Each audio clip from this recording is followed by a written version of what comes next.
Got it. Over here a little bit. Should I go? I gotta squeeze there. There we go. Fingers covering the camera. There we go. Hello, I'm Hao, and I'm one of the two violinists in the Viano Quartet. Hi, I'm Lucy, and I'm the other violinist of the Viano Quartet. Hi, I'm Aiden. I am the violist in the Viano Quartet. Hello, my name is Tate. I'm the cellist in the Viano Quartet.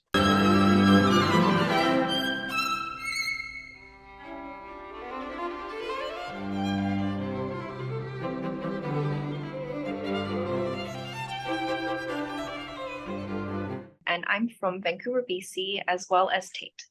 So maybe we could start with that. So the two of you grew up in BC. Yeah. Did you know each other In before? Vancouver? Yeah.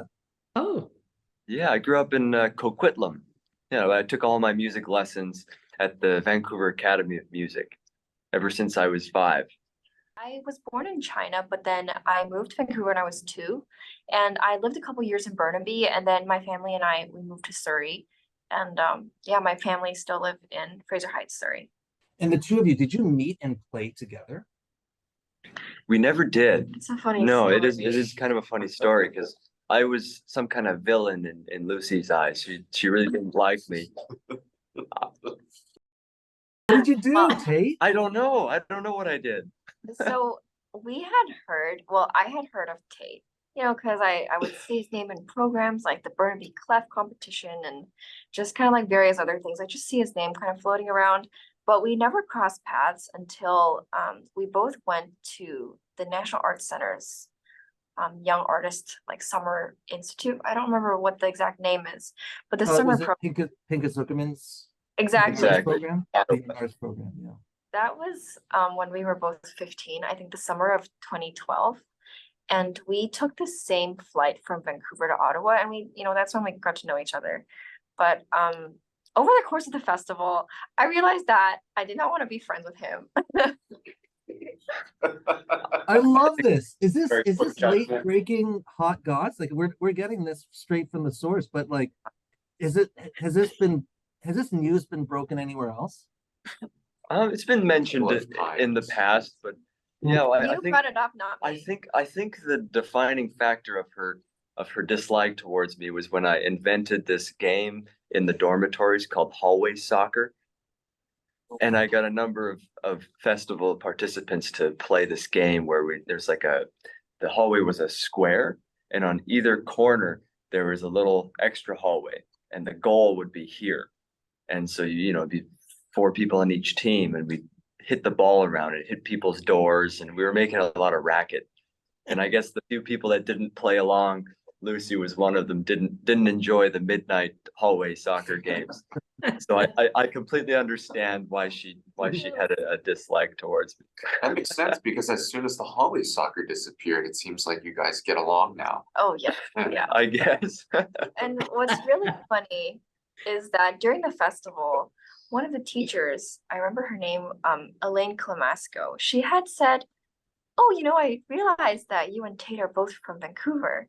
You should get together and play chamber music or the Brahms double."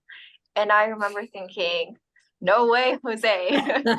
And the funniest thing is that a couple years later, we both ended up at Colburn, and then we got put in a quartet together. And we ended up playing chamber music together.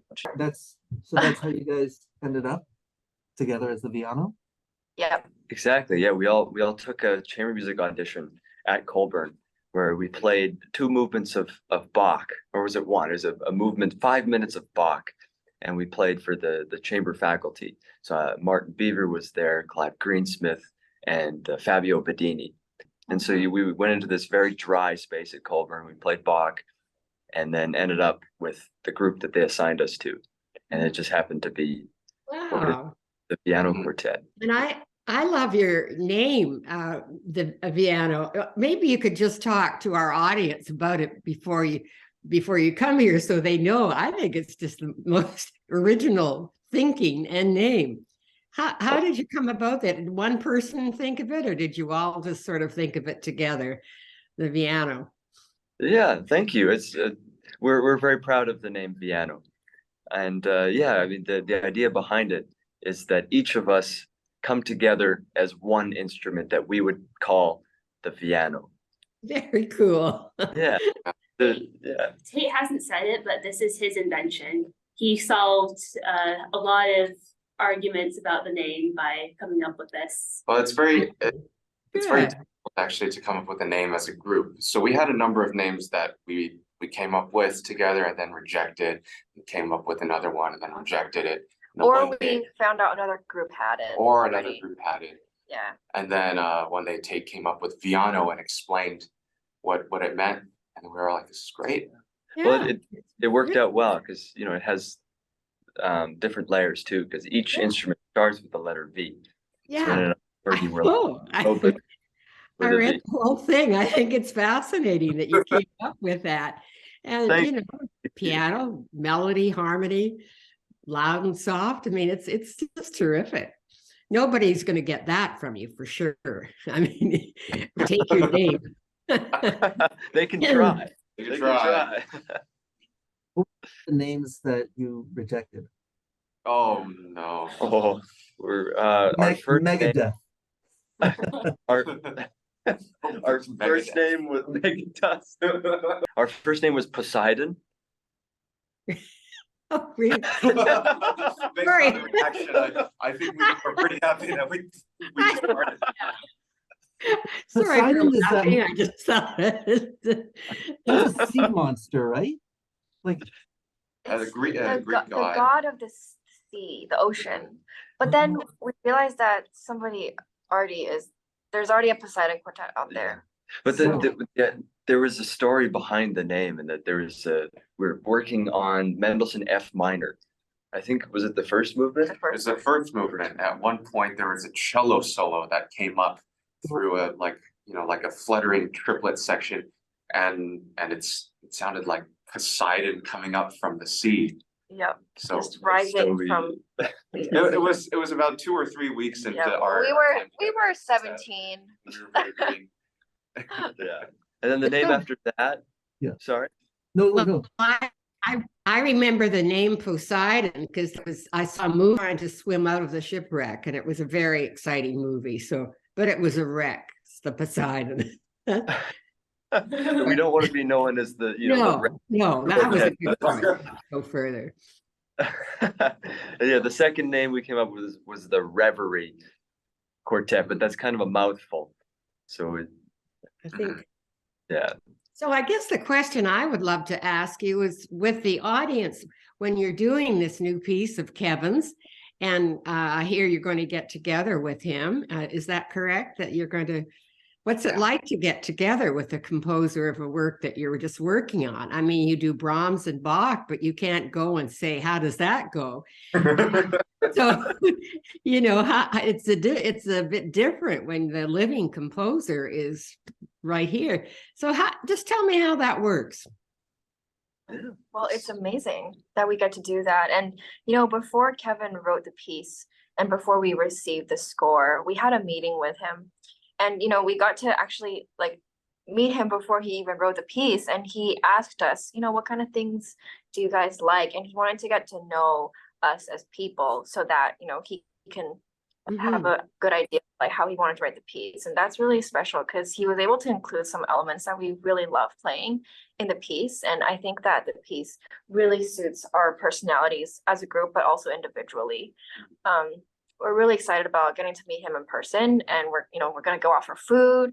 We're going to be able to play it for him, and, you know, we can just ask him about anything that we want. You know, how do we want this note to be played? Or is there any other way, like, we can express this better, or just any Yeah, I think questions that's we really want. special because we wish we could call up Beethoven and say, is this exactly what you wanted? Because, you know, there's so many pieces and so many parts, right? That like people are debating over, oh, Beethoven must have wanted this, Beethoven must have wanted that. But, you know, with a piece that's written by a living composer, you don't have to have that problem. Is this what you wanted? And, you know, if they like it, then that's Well, how I we're know you've worked with a number of living composers. So do you ever have, you know, are your ideas the same in interpretation, or do sometimes you differ and say to the composer, well, you know, that's too fast, or I think the dynamic should be different, or Do you ever have any issues like that, or?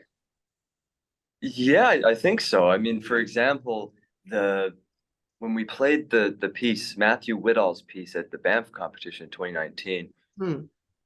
We definitely took faster tempos than he marked. And I remember because every group got, I think, 20 minutes with the composer alone to play it for them and receive comments.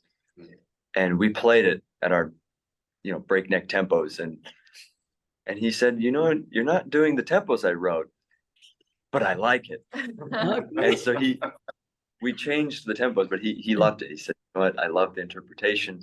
And so most of the time I feel like if we have something strong to say, composers are very receptive and open to it.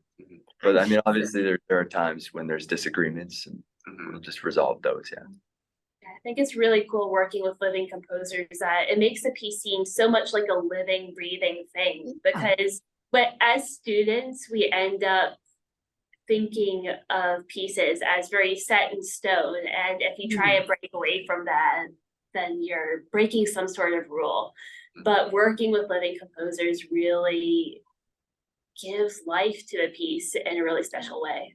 How do you sort of approach it so that you can communicate to the listener that this is really something exciting, that come on and listen to this? What do you have any guidelines for us as Music in the Morning listeners?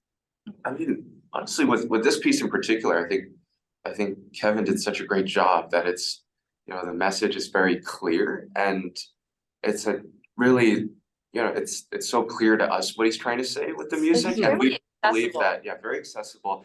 And like, I think we believe that, it's very easy for the listener to also pick up on the piece. We love this piece so much. We'll be giving 8 performances of it. So for audiences that are new to the work, I mean, I guess everybody is, you can hear it more than once. And I think every time you'll probably hear something new or pick up like a different aspect of it. And I think we'll have like a really interesting time, like playing it 8 times, because then we can find new things with every performance. So.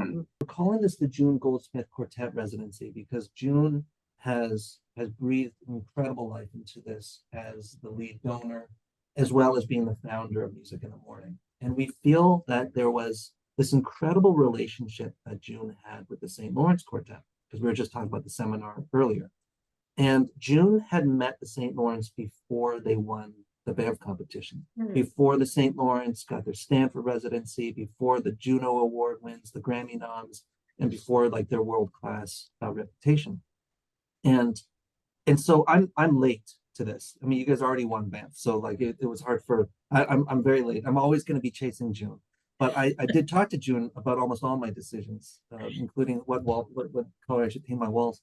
But with June, I said, I was thinking about the Vianos and extending them the invitation. I didn't know whether you were going to accept, but the invitation of this residency. And I explained why. I explained that the reason was really in deep respect to what she had done. And they had this incredible relationship with the St. Lawrence Music in the Morning and June and St. Lawrence for over 30 years. And so we were looking at this and saying, okay, well, let's get a new quartet in residence, and let's commit to it for 3 years, which I'm so happy you would do, because I know how busy you all are. And I wanted to thank June while she's here, where the 6 of us are together, for that kind of vision, and to share with you the background of how this all came about. So June, did you want to share about, above all these ideas, why you wanted to commission this work for them? St. Lawrence, we did quite a few commissions, and it just sort of came with the quartet.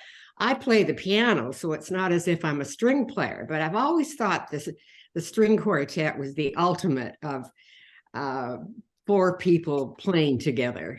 Through the years, as I was artistic director, I always liked commissions. I find them very exciting. I really do. I'm just delighted how it's worked out. It's just been beautiful. So I look forward to the 2 weeks very much. We're looking forward to having you. Yeah. Yeah, us too.